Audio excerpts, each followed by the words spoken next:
Okay. Set in Vuyolethu Township, Cape Town. The stage is divided into 3 sections. Downstage left is a clinic setting. Upcenter stage is Aya's home, a small middle-class house kitchen setting. Downstage left is Gogo Mamiya's one-room shack. In it is a small single bed, a small kitchen table, and on the table is a 2-plate stove, and under the table is a basin and a few cleaning supplies. Opening scene. Gogo Mamiya is lying on the bed, wrapped in a big blanket. Transition to when Gogo Mamiya was young, her uncle's house. Enter Bhutana drunk. Deborah, man. Oh, Gandlamtana, well. Yeah, now what took you so long, eh? You know that it's rude to keep your elders waiting. Uxolo Bhutana, I was in the kitchen.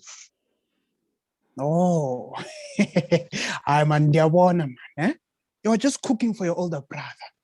I can see that you love your brother so much, man. Osala, come give your brother a little kiss, man. Osala, nah. Bhutana grabs Deborah as to give her an affectionate kiss. Hayibo Bhutana wenzantoni. Please leave me alone.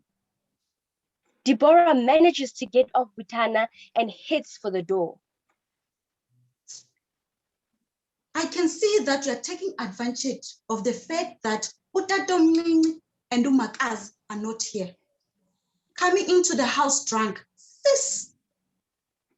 Exit Deborah to the kitchen. Bhutana manages to find a seat. Re-enter Deborah with a plate of food. She places it on top of the table. Take your food and go to sleep, so you can sleep the drunkenness off. As she turns to walk away, Bhutana grabs her and places her on a table face down. Bhutana wenzantoni. Tola, man. Tola. Shut up. So you're grown now, eh? I mean, I'll show you what I do to little girls who think that they are grown, eh? Osalana. Bhutana then takes off Deborah's clothes and begins to assault her. She is screaming and asking for him to stop, but he doesn't listen. Gogo Mamiya is sleeping on her bed in her one-room shack when she hears a knock at the door.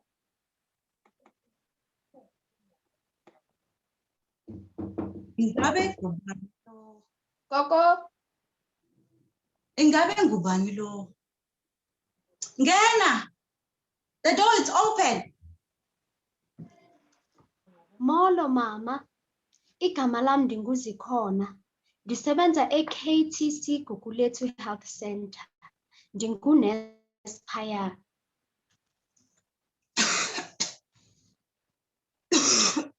Oh no, it's okay, mama. It's okay. Sister Zikhona quickly grabs some water to help Gogo drink.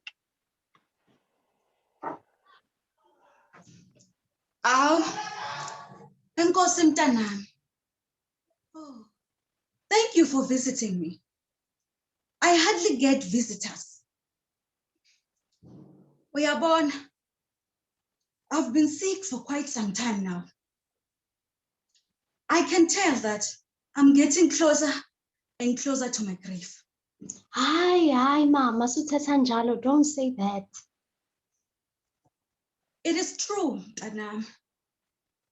Oh, I have let go of myself a long time ago. But Nina Lucha, you can do better. Learn from our mistakes.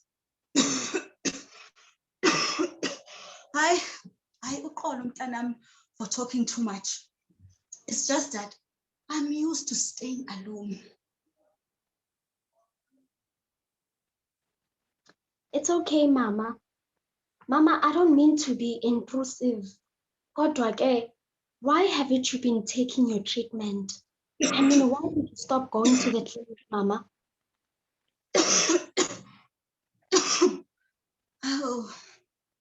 Oh, my child. I found out that I'm HIV positive when I moved in here to Vuyolethu. I was 18 years old. I had to come and stay with my aunt. That's when I felt really ill. My aunt took me to the hospital. That's where I found out about my status. Since then, I've been taking my pills. And a few months back, I slipped on my stoop while polishing it. And I couldn't go to the clinic because it was really painful. Uxolo mama, kodwa ke your immune system doesn't work normally anymore. It is weakened by the virus, so it cannot fight as pathogens, meaning any disease or illness like it used to. That's why phaya clinic sitshela as patients zethu ezine-HIV ukuba even if you have the slightest flu, uze phaya clinic sizokuchecka. Oh, mntanami, bendingayazi loo nto. Even if I knew, I couldn't go to the clinic. Oh, wait, mama. So you're telling me that no one could even come on your behalf? No one, my child. No one at all. As you saw, I live alone in this shack. And my neighbors turns against me. Ngaleya mini befumana ukuba ndi-HIV positive. And our family pa Cape Town, mama? No, my child. No one. I left all my family at Bofolo. Hi, Bonyani Epofolo. That's where I'm from. Nyani? Which village? Yes. I had a daughter there at a very young age. I was forced to leave her behind. Oh, mntanami. I think she must now be the same age as you. Hi, Bonyani, mama. Mamela ke, ndizofonela i-ambulance izokulanda, ndizokusiza phaya eklinik. Oh, enkosi mntanami. Ingathi inkosi ingakusikelela. Enkosi, mama. Aya is sitting at the kitchen table, deep in thoughts. Aya, why are you not at school? I am not feeling well, Dad. You're not burning up, so it cannot be flu. Where are the boys? I already took them to school. Oh, I thank you. But I don't like you making excuses because you want to ditch school. What will the community say when the whole daughter of a police commander is bunking school? I'm really not feeling okay, Dad. I hope you're not trying to bunk school so you can see that lame boy, Uluzuko. At the mention of Luzuko's name, Aya gets a disgusted look on her face. That boy is bad news. He is a gangster. Dad, please, can you just leave me alone? What's wrong, my child? I just miss Mom so much. He gives her a hug. Me too, my daughter. Me too. You know what? I can see that something is clearly bothering you, and you cannot talk to me. If you need a female figure to talk to, you can always go to Sis Uzikhona, lapha clinic. I'll call her and tell her that you are coming. Gogo Mamiya is sitting in the waiting room. Enter Aya, goes straight to the receptionist. Excuse me. Excuse me. The receptionist ignores her. Hi, sorry, Sisi. The receptionist still ignores her. Gogo Mamiya notices this and decides to intervene. Tshwane, hayibo sisi. Can't you see that this child is talking to you? Sorry, Gogo. Uthini?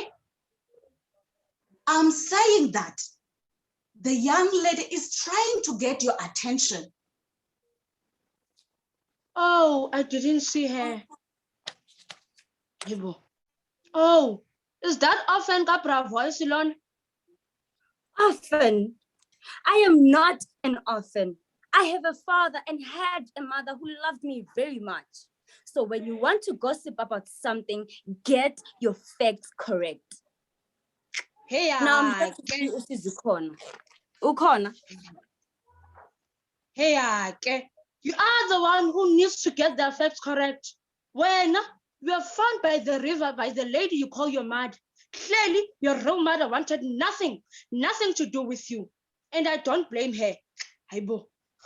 Aya starts aggressively pointing at the receptionist as if to fight her. Gogo Mamiya intervenes.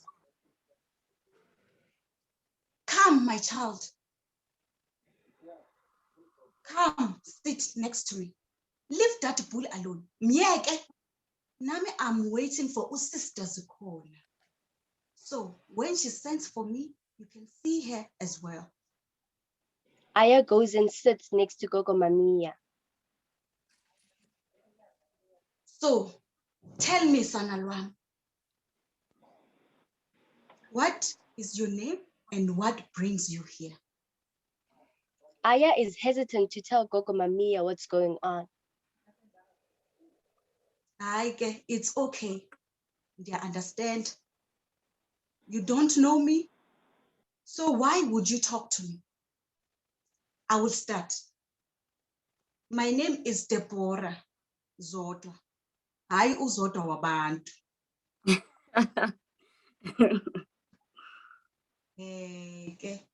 Such a beautiful smile.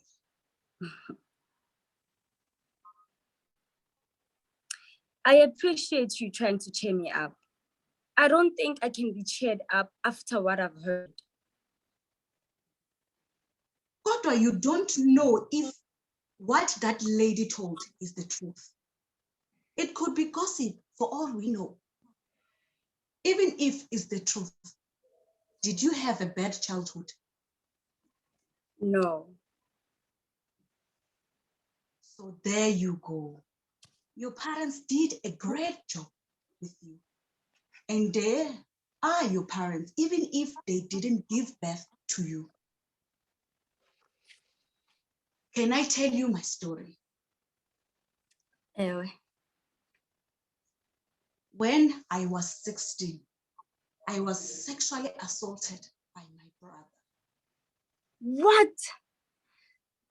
I am so sorry. No need to be sorry, mate. It was years ago. But still, that scar is one that doesn't just disappear. Unyanisile, it doesn't disappear, but it gets better. It took me a while to speak about it until I went to a counseling and they told me that it was not my fault. So I've learned to speak about it, especially if it can help the next person. Oh, sorry about that. Oh, being sexually assaulted was not even the worst. The worst part is that I told my aunt. Huh? What happened when you told your aunt? Sanalwam, a family meeting was called. In the family meeting, my uncle said I was not the first and I will not be the last.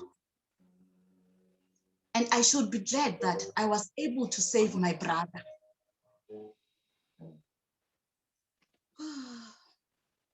So I've asked my uncle what he meant when he said I was able to save my brother. He then told me that my brother had an HIV, and the Sangoma told him that if he could sleep with a blood relative who is a virgin in order to be healed. What? That's crazy. It was. The worst thing is that I found out that I'm pregnant. So after giving birth, I left home and left my child there and never looked back. Where did you go? I came to my mom's sister who lives here in Vuyolethu and have been here since. This is where I found out about my HIV status. So you have never seen your daughter ever since you left. You never checked up on her. You just left her to feed herself.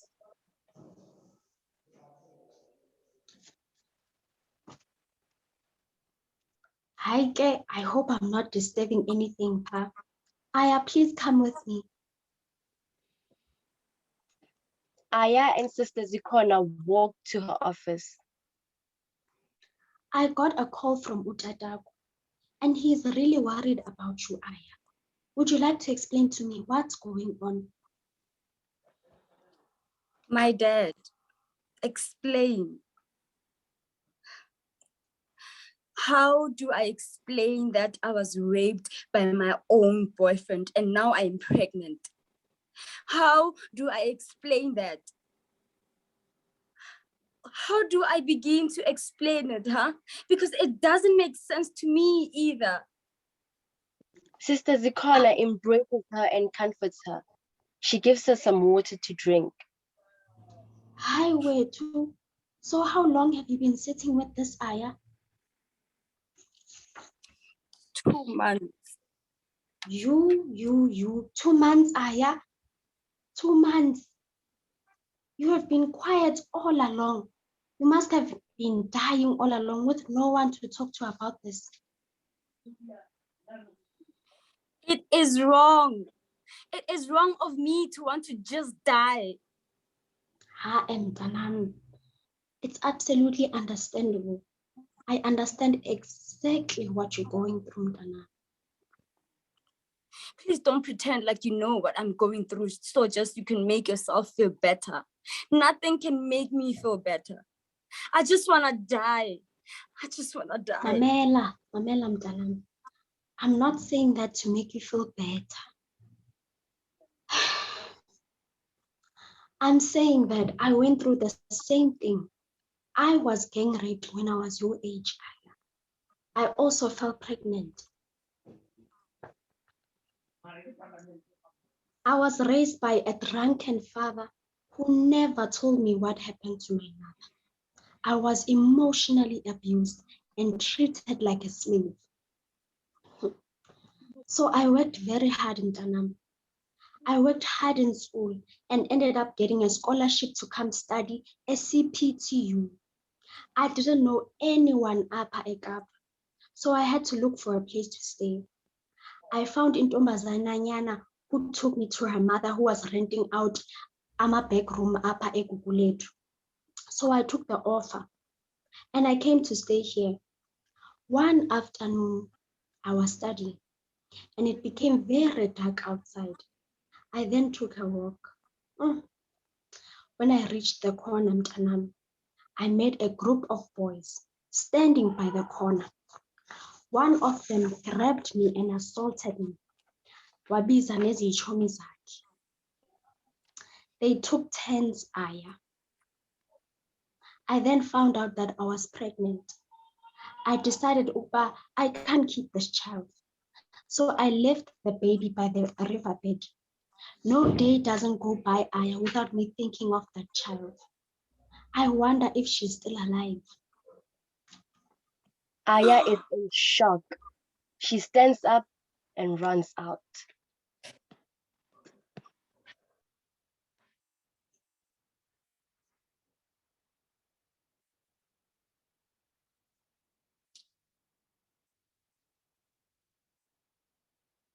The end.